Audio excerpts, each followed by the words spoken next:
কারণ গুনাহ অবস্থায় যদি আজরাইলের হাতে ধরা পড়ো,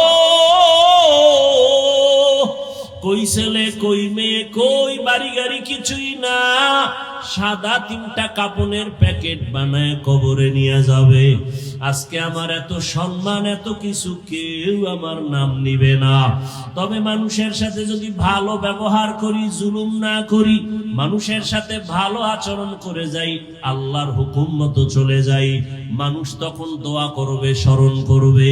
আর যদি অন্যায় করি, জুলুম করি, স্মরণও করবে না, দোয়াও করবে না, আল্লাহ আমাকে আর ভালো রাখবেন না।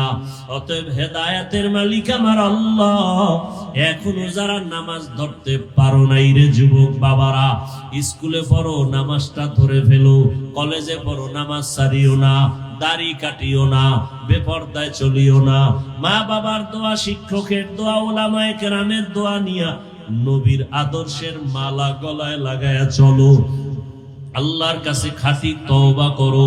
মরিয়া গেল আর দাড়ি কাটবা না, নামাজ ছাড়বা না, বেপরদায় চলবা না, মা বাবার বরদোয়া নিবা না, শিক্ষকের সাথে বেয়াদবি করে বরদোয়া নিবা না, উলামায়ে কেরামের সাথে বেয়াদবি করে বরদোয়া নিবা না।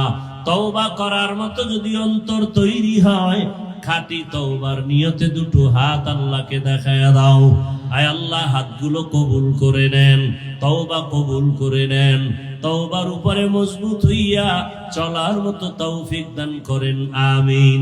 আলহামদুলিল্লাহি রাব্বিল আলামিন, ওয়াসসালাতু ওয়াসসালামু আলা সাইয়্যিদিল আম্বিয়াই ওয়াল মুরসালিন ওয়া আলা আলিহি ওয়া আসহাবিহি আজমাইন।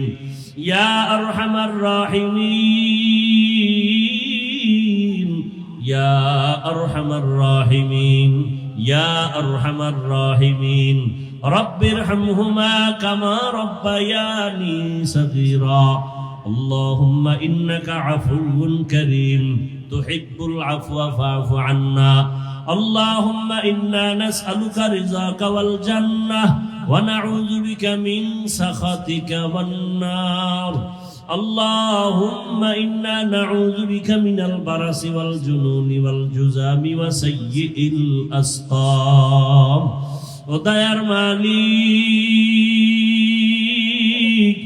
গুনাহের বোঝা নিয়ে আপনার দরওয়াজায় হাজির। এই ময়দানে তাকায় দেখেন কত আপনার মোহাব্বতের বান্দারা হাত তুলেছেন।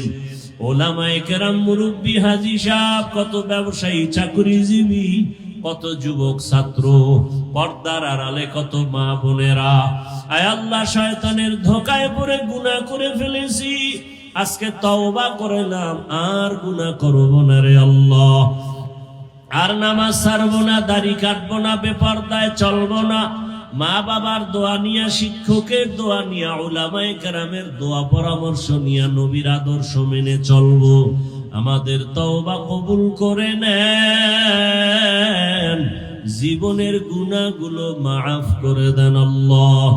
আয় আল্লাহ, মাহফিল কবুল করে নেন, আয়োজনকারী সহযোগিতাকারীদের কবুল করে নেন, মাদ্রাসা কবুল করে নেন, এলাকাবাসীকে কবুল করে নেন, ব্যবসায়ী চাকরিজীবীদের কবুল করে নেন, অভাবীদের অভাব দূর করে দেন, ঋণ আদায়ের ব্যবস্থা করে দেন।